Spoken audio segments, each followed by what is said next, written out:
This morning, George Anthony will be waking up in his own bed for the first time in weeks. George arrived back home on Hope Spring Drive late last night. Just one of two big developments in the Kaylee case, the case against Casey. The meter reader who found her remains now says he wishes he weren't involved. Tiffany Tiff live at the memorial there off of Hope Spring, and you see it's growing. I mean, it's still very large there. We're going to get to the meter reader in a moment, but most importantly here, do we know how George is doing this morning?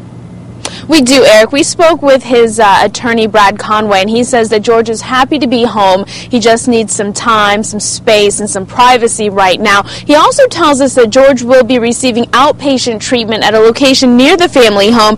In the meantime, like you mentioned, Eric, the man who found little Kaylee Anthony's remains says that he wishes he never got involved. George Anthony isn't the only one who needs his space and privacy these days. He can't walk into a restaurant and sit down and have a meal without people coming up and wanting to talk about this case. Probably the country's most famous meter reader, Orange County Utilities worker Roy Kronk, went from total obscurity to being under total scrutiny. He explained to a 911 operator in August why he didn't want to call the crime line. I really rather would not, being a county employee and all that. That's why I'm talking to you all. You can still do it, regardless if you're a county employee. You can remain anonymous. Of course, that didn't happen, and ever since Kronk discovered Kaylee's remains, he made just one press statement, and then a few weeks later, he did his only interview so far with Good Morning America. Did you have anything to do with the disappearance of Kaylee Anthony or anything like that? No, of course not.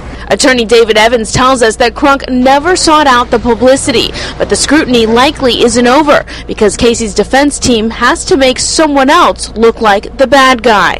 I'm sure that there will be attempts to examine him hostilely and maybe point fingers at him, but his story is going to hang together very well. It's very truthful.